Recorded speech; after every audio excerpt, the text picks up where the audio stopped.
Do you dare release your app to production without manual testing? Do you have true confidence in your suite of automated tests? When onboarding last person onto your team, did you have trouble explaining to this person why this should have been a functional test instead of an integration test? Is the team next to you doing continuous deployment, but you have trouble with your team replicating their success? Why would it be different? They're in the same company doing similar things. Coming up with the test automation strategy is an important first step to start solving these problems. And in this video, I explain how to get started with it. First, I explain the why, and then I have a list of things to consider adding to your strategy automation document. Every company is unique, every strategy document will be unique, every app is unique, and that is okay. Pick and choose what you want from what you hear. Let's get into it. So why tests? That all has to do with risk mitigation.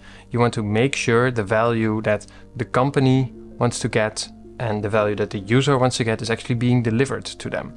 For the user, that is often a feature or whatever your app is delivering to the user. And for a company, that's the company being paid for, often by the user. So to make sure that these things always work, that there's no failure in the system and that this value can always be delivered, we have tests. They mitigate the risk. They make sure we aren't overseeing things, we're actually catching the bugs. Different types of tests mitigate different risks. Unit tests make sure we can refactor and we have great code design. TDD is good at doing this job. Then we have integration tests, which tests how different components work together. They test the coupling of components. And we have functional tests, which emulate the user's behavior to make sure that the system can deal with the whole behavior of a user, and that not only the separate components work, but that everything works together and that the value can be delivered to the user. If you have an API that you deliver, if you are an internal team, then your functional tests are probably API tests. And if you are a UI-facing team that actually builds an interface in the browser or whatever, then your functional tests are end-to-end tests probably, or UI end-to-end tests. The next question is why test automation? And that all has to do with scalability. A script and a suite of tests that can be run automatically by a computer simply scales better than hiring a legion of manual testers that have to do this work manually for you. That just is a lot more costly and a lot more timely, and it's a lot less precise than what a computer and a repeatable script can do for you. Effective test automation requires more thinking than just let's add more tests to the suite, because the more tests we have, the more confidence we have. It doesn't work that way. It's not the number of tests, it's which tests you have. Are they of good quality? Are they not flaky? Are they mitigating the right risks? In fact, writing loads of tests without a testing strategy can actually be very harmful, because adding all these tests doesn't actually increase the confidence you have in your code at all. And that's dogma. That's not really reaching the goal you actually want to achieve, which is continuous delivery or continuous deployment. So why write it down? When you have to write things down, you have to pick words. When other people read these words, they're going to have an opinion about it. They're going to say, did you pick the right word there? No, I would nuance it slightly different. Therefore, you're slowly getting towards shared understanding. You're developing and defining things together. This also gives you a record of what happened in the past. You have agreed to this at some point. Now you're onboarding a new person. This new person can read the stuff that happened and suddenly get into the concepts quicker instead of reading the tests and not being able to distill these concepts out. These things you agreed upon are very difficult to transfer if you don't have a written record of that somewhere. Your test automation strategy will become documentation. It will become the guide and the how-to and why everything in testing is done in this way for all the different environments, all the different types of tests, all the different people that work on tests, whether it's your customer success having an opinion on how these things work, whether your UX developer, UX designer is working on things, whether you have somebody responsible for QA, developers themselves. Everybody has slightly different point of views here, and looking at this same shared documentation is a great way to align thinking and to develop a shared language. One of the core things that your test automation strategies should deal with is CI/CD and the different environments you have. CI/CD is obviously, it ties very closely to your testing strategy, your testing capabilities. Often, especially if you're doing continuous delivery or continuous deployment, the moment you dare release to production, you will only dare do that if your environment your tests actually say this environment is green, the tests are successful, then I will allow this. So your tests tie very, very deeply, it's very core to CI/CD. Let me define it really quickly. Continuous integration for me is the fact that you can merge back to the main branch as often as possible. Continuous delivery, I always think of it as continuous delivery of value, is the fact that you create as much builds as possible from every time you move, you merge your feature branch to main, you create a build and you try and make that a build that could be released to production. You don't necessarily release to production, that is still a manual step, but you could do that. And continuous deployment is basically the upgrade of that. It is, if your test suite is green, you will allow an automatic deployment to production. So it is continuous delivery plus. And of course also environments. Many teams have the traditional DTAP, development, testing, acceptance, production environments, and the DTAP street. And at what of these environments do you run what tests specifically and why?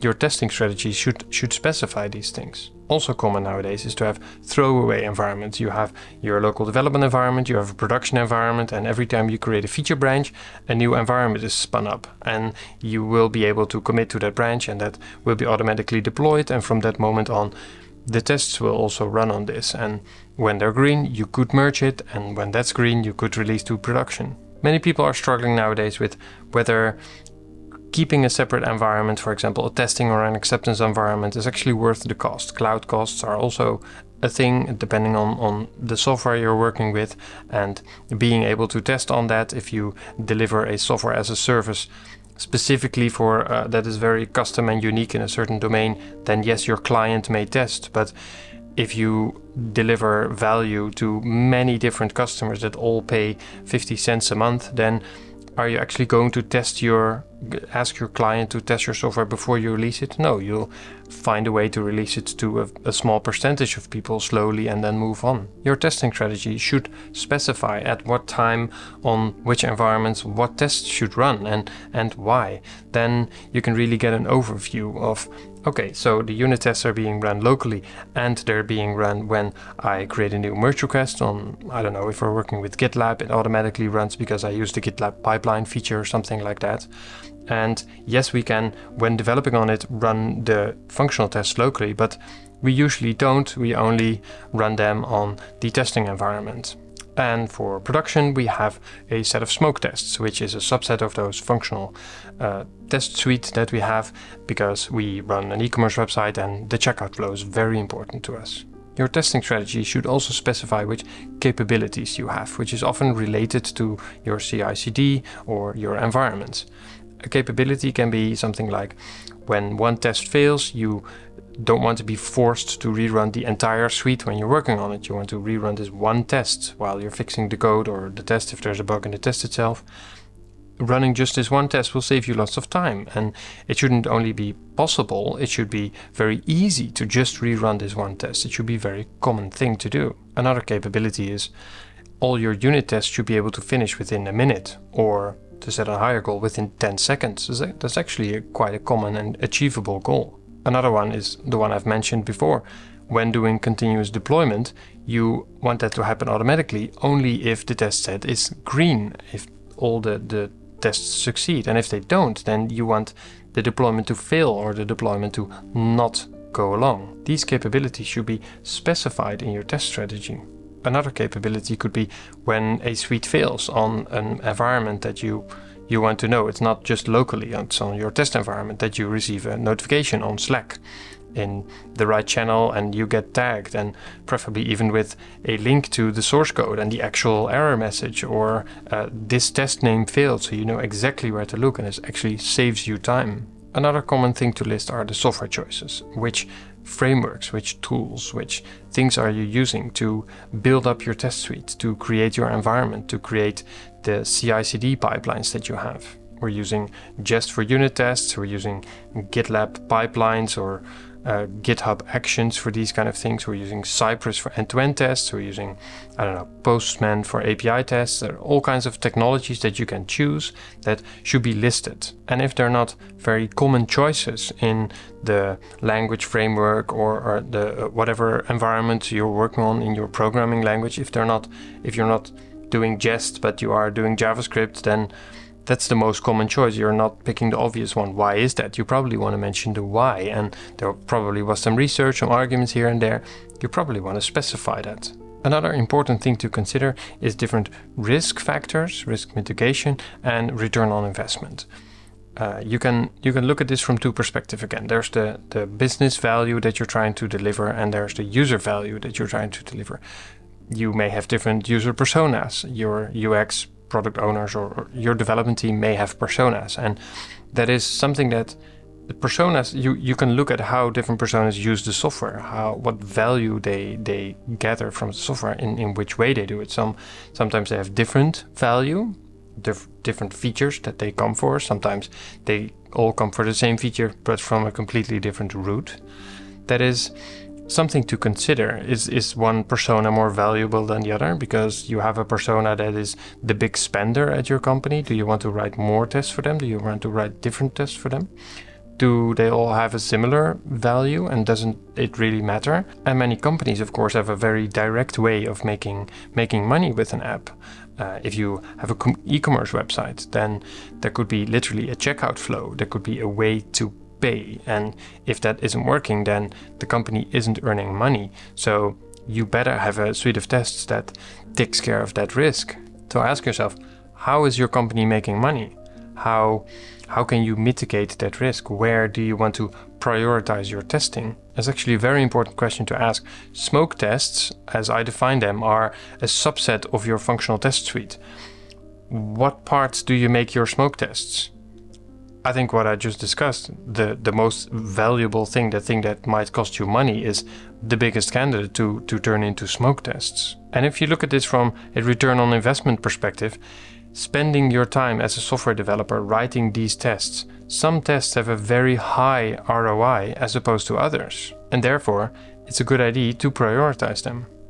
If you write that down, if you write down the reasons for that, if you write down the names, actually these are the most important tests because of this and this reason, and they're all located in this folder that has this name. It's quite important to agree on these things with your whole team to get a review on this and settle it in a document. I also want to talk about 6 common types of tests that warrant consideration in your document. They may even get their own section, they may be mentioned shortly, but I think it's worth considering. The first one being static code analysis, static analysis. I think it's very common for IDEs nowadays to have linting errors to give you problems or warnings or things that come up while you're writing code, like, hey, be careful of this, hey, that could be a potential problem, or this is going on. Then also build tools have these things. You have type systems themselves. These all provide a certain safety without actually running the code. That is the definition of static analysis. Tools such as GitLab SAST and the NPM vulnerability scanner and SonarQube give you security vulnerability scanning and general code quality, anti-patterns and whatever's going on. If you rely on these tools specifically, or if you decide to rely on one but not the other, maybe you don't use GitLab SAST because all you're doing is writing Node.js code and that is already being taken care of by the NPM vulnerability scanner, or you're using Snyk or whatever's going on. Those could be conscious choices that you probably want to highlight. Static analysis is the stuff that you want to configure as much as possible in your editor so that every developer who's writing code is confronted with it. If you use VS Code or any other editor that supports editor config, if you specify your linter to be enabled in that thing, it becomes very hard to turn off. It is by default on. Other people will notice if you turn it off. That is the kind of thing that will actually increase quality, and it's pretty easy to implement.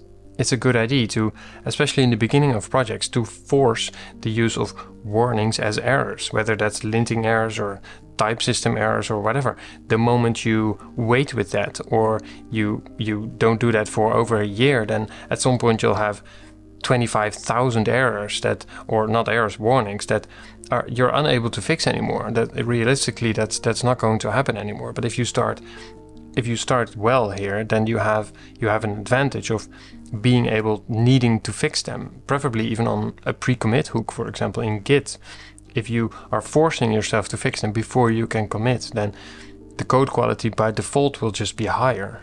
You could also put them on merge requests, run these kind of linting errors that even if people turn off their pre-commit hook or their linting errors in their editor or whatever, that it turns up on the build server. The GitLab merge request or the GitHub pull request won't even merge if it is not succeeding these linting warnings. Next, unit tests, the bread and butter, if you will, of testing.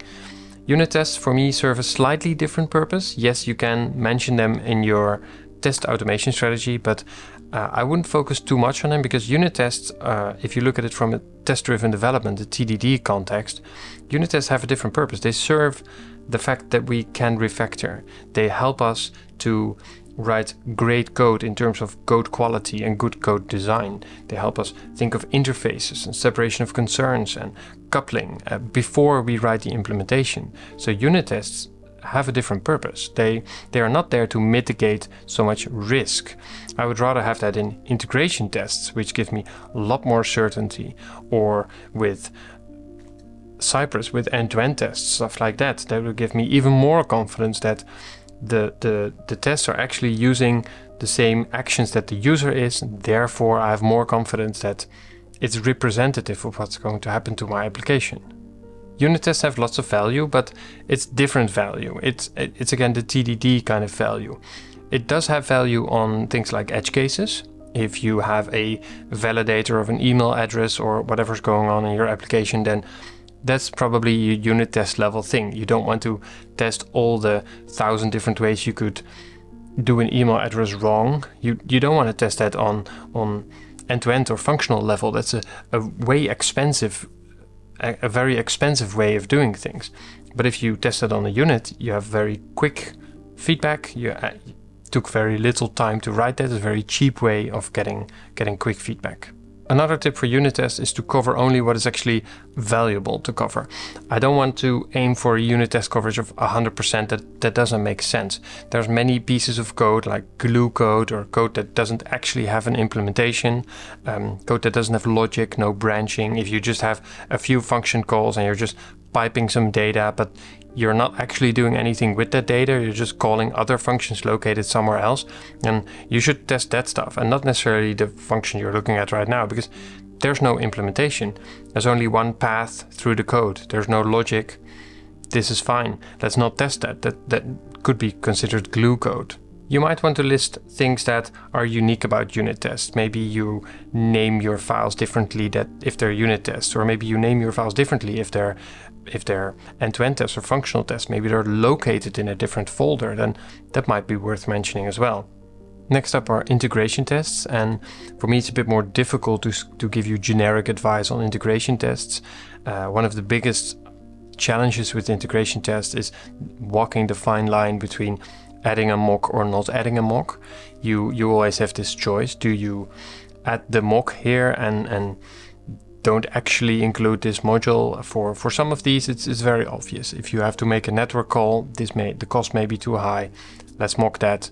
I don't want to make this test suddenly async and take seconds. I can finish this in 100 milliseconds if I don't do this. That has a clear benefit. But where do you draw the line? The cost of mocking is, of course, you lose confidence. If you don't mock, that might be a lot more work to build this test, but it might give you more confidence. So there's a lot of trade-off going on there, and I'm not sure I can give you generic advice as to how you would do this. The one thing I can say is that if you have specific components that have key interactions, connections between modules, this module is very important to us and it's always being called by this other module, we need to make sure this stuff works, because that's where our payment system goes through. That's where you're working in data privacy. That's very important that we do not leak information here, that security is of high level, high quality. Then make sure you identify them. Make sure you write that down in your test strategy document, that you say, these components are very important to us. The integration needs to be tested very well. This is done in these and these files over there in this folder. And the other stuff is less important. This is very core, very business critical to make sure it works. Next, functional tests. They exist to test the value you're delivering, the app or the software, the microservice or whatever you're delivering, to test it from a consumer's perspective. And herein lies the trouble with functional tests. They can be very different depending on your team definition, depending on how you deliver what you build. If you are an internal team that builds a React component library that is being used by many other teams, then your functional tests, your end-to-end tests, the way you test whether what you're building is good enough for other teams, for other people to work with, that is your UI tests. If you build an API for other people to work with, for other teams internally to work with, then API tests are your functional tests. If you build a UI which an end user is working with, then Cypress or end-to-end tests, end-to-end UI tests may be those tests for you. This is very important context to give in your testing automation strategy document. Again, that the fact that you are in this context, the fact that you choose to have these kind of tests and not these kind of tests as your functional tests, that's where you put your effort. It's important to mention. For functional tests, can be said that covering all the edge cases is a very bad idea because it's very costly. This is completely opposed to unit tests, where it's very cheap and quick to get that value. So make sure you understand that. If your team doesn't, if you're writing a testing strategy for a team that doesn't have that experience, maybe worth mentioning as well. Next up, smoke tests, which are a subset of functional tests. They only apply if you're actually delivering value that you need to maintain. Like if you deliver an API internally to another user, to another team that's using it, then that API needs to be online, that needs to be used, it needs to be consumed. If you are delivering a website to a user, then that needs to be online to be used. Then smoke tests make sense. It's basically running a subset of your functional tests every 15 minutes on your production environment or whatever. Then you have confidence that your application, your API, or whatever you're delivering is still being delivered. The value is there. It is all running. It's okay. It's working. If you are building a React component library, it doesn't make sense to have smoke tests.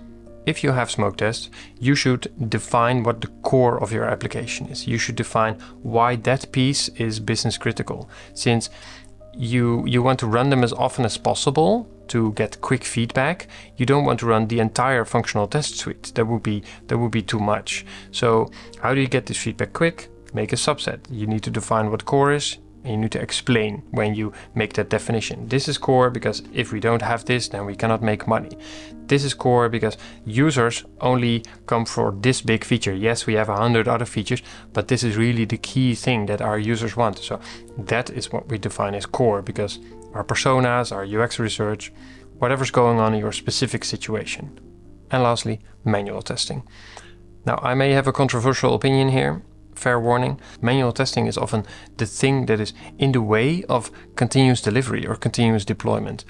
If you need to have a person manually clicking through the application, manually testing whether it is good enough to release to production, then you don't have continuous delivery of value. You don't have continuous deployment to production. It is unachievable as long as you have this person there. I do think manual testing has a place when accepting new stories, when making the choice whether you move your branch, whether you merge your branch from your feature branch to the main branch. That is where a manual tester has its place. But I think since it is in the way of continuous delivery, it should only have, if it is in your testing strategy, it should have a temporary place. It should be labeled as, this is how we do things right now. We want to move to this future. So how do you make it temporary? And this all starts with identifying what the risk is that the manual tester is mitigating right now, and finding a future where you can automate mitigating this specific risk. An example could be, this specific component doesn't have tests yet, and we want to work on it, but it's a lot of work, it's a big component, we haven't taken the investment yet, or we haven't taken the dive yet to start working on this. Then, okay, maybe a manual tester for now. The moment we start automating this, the moment we have the certainty, then let's do without. Let's speed up the value delivery. We are trying to optimize for delivering quicker value to the customer so that we can earn more money as a business. Those are the two things we're optimizing for. Another good reason for working with a manual tester in a temporary fashion is when the current test quality is low, when the tests are failing where they shouldn't fail, or when the tests are not failing when they should fail. Those are two things that are very important, that you have very low confidence in the test suite right now. You're trying to mitigate that confidence, you mitigate that risk by having a manual tester temporarily in the process. The next topic is test data. Considering the domain you're in, what is considered good quality test data? How do you get this data? How do you obtain this data? If you're building a calculator, then you can imagine it's probably very easy to get good test data. These consist of numbers. That's stuff you can come up with yourself. Even if you really do your research and you go to the math schools or whatever, then you can come up with more complex numbers, but they're still just numbers. If you are building Photoshop or an image processing service, then getting good quality test data may involve hiring a bunch of photographers to take a whole different range of pictures in different lighting conditions and camera models and file formats and whatever to truly get this test data. And you might need to set up a process that every time a new camera model comes out, the photographer needs to go back out and take these pictures again, and now in the new file formats, and you need to handle all these things. You could also have an internal process where you have a stakeholder or a team that supplies you the data, thereby you needing to wait. You're having a dependency on that team to supply you that data. How are you going to refresh that data? If you can't get it now or it gets out of date at some point, what process do you have in place to do that? Can that other team commit to your repository of test data? Is it stored in a database? How do you want to manage test data? Test data can be, depending on the domain you're in, a very complex subject. It might need a lot of management, or it might need very little management. It might be very specific, might be very generic. You do have to realize that test data in reality changes more often than we expect. So it's probably wise to pick a store that isn't Git, that isn't literally hard coding it into the source code, even if it's a separate source, JSON file or whatever.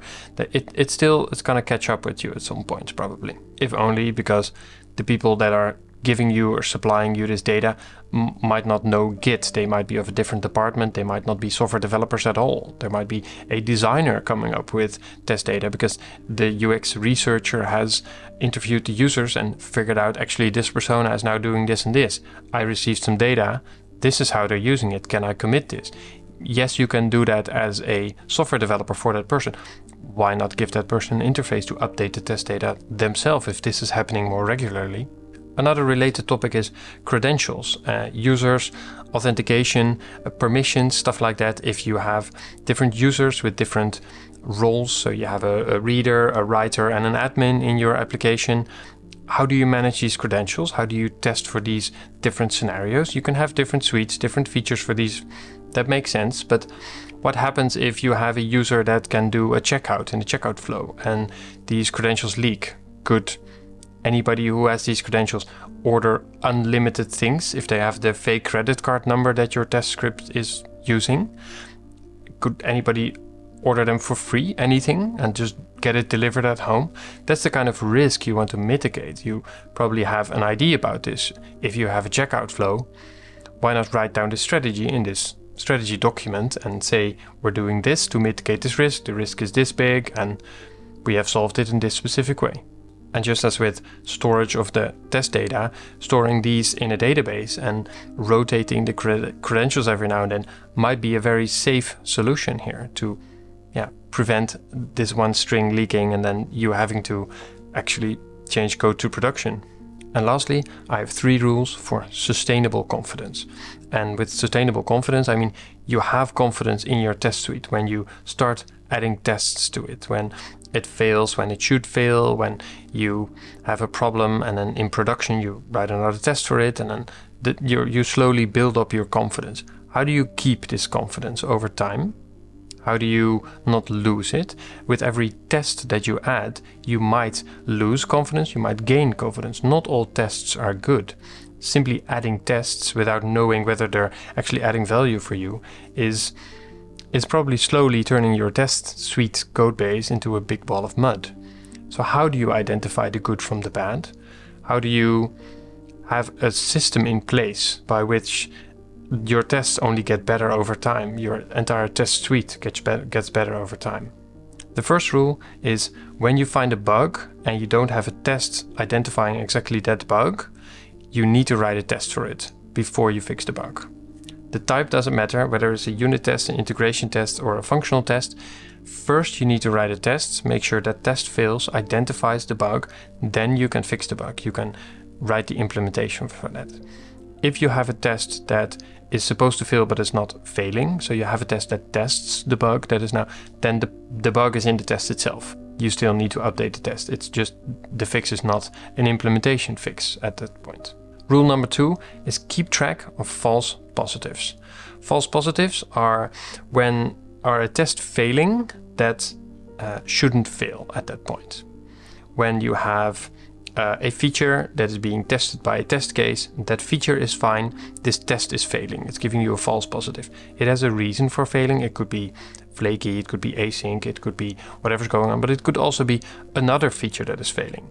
It could tell you a few things, like that other test that should be failing for that feature isn't failing, but this one is, then this test's topic may not be good enough, this implementation may be bad. But this rule number 2, is about the moment a test is failing, whereas its feature, where it was written for, isn't actually broken, then you should keep track of that. This test now has, instead of 0, it now has 1 false positive. This could happen in the future, it could have 2, it could go up. If this number goes too high, let's pick a number of 5 maximum.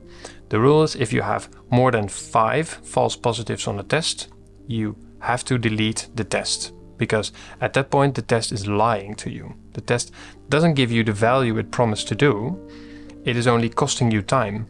It is not failing when it should, it is failing when it should not. You have to delete the test. It is officially not adding value. And rule number 3 is keeping track of false negatives. It's very similar.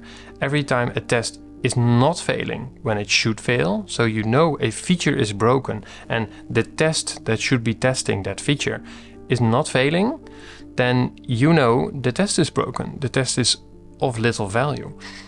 If you keep track, you give that a 1, you give that a 2, at that point, if it happens more often, if it fails more than 5 times for this reason, then you have the same solution as the other one. The rule is delete that test. It doesn't add enough value. This test is lying to you.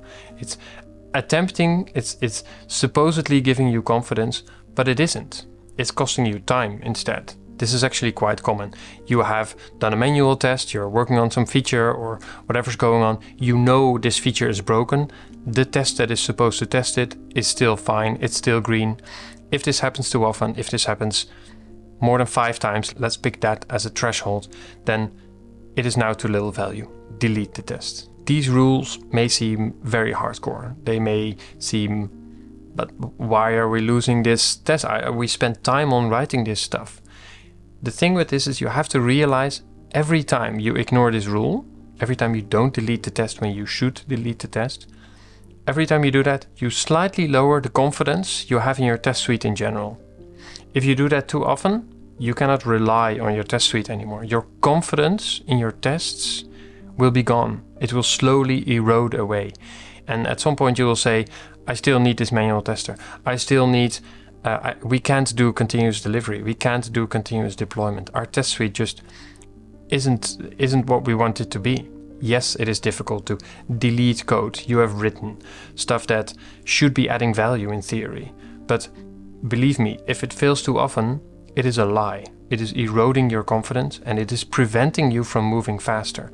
And that is what we're optimizing for. If you re-implement the test, if you don't actually delete it, but you change its implementation completely, then it's fine to reset the counter. Deleting tests forces us into a sort of creative thinking. The moment we delete a test, we identify, oh, it was supposedly catching this problem, this bug. It was supposedly mitigating this specific risk. Now that I delete the test, how am I going to mitigate this risk? You still have to solve this problem. Deleting a test just basically makes explicitly that you have a problem here. You will still have to re-implement another test or fix this in another way. Maybe you delete the test because you come to the conclusion this is on unit level, this should actually be on integration level. I cannot mitigate this risk on unit level, that just doesn't make sense, or the other way around. But the moment you start re-implementing this test, you have to deal with the problem that was the reason for maybe its flakiness. Maybe you were waiting for animations, and you can come up with a creative way to turn off all automations while you were running the Cypress UI end-to-end tests, or something like that. Maybe the solution is you should add a mock here instead of waiting for an asynchronous call. There's many ways to go about this problem, but you realize at the moment of deleting a test, this test was mitigating this risk, now this is not mitigated anymore. How am I going to solve for this? And it could be solved in creative ways, so talk about it with your peers, I would say. I hope I've given you enough ideas and information to write that first draft, that first proposal of the test automation strategy document. I also hope you can find colleagues that actually care about this topic, that do a good review of your document, of your proposal, that see the value of what you're doing and can, by giving you a review, take the document to a next level. I hope this was helpful. If you have any thoughts, requests for things you'd like to see, other comments, ideas, please let me know in the comments and subscribe. Thank you very much for watching.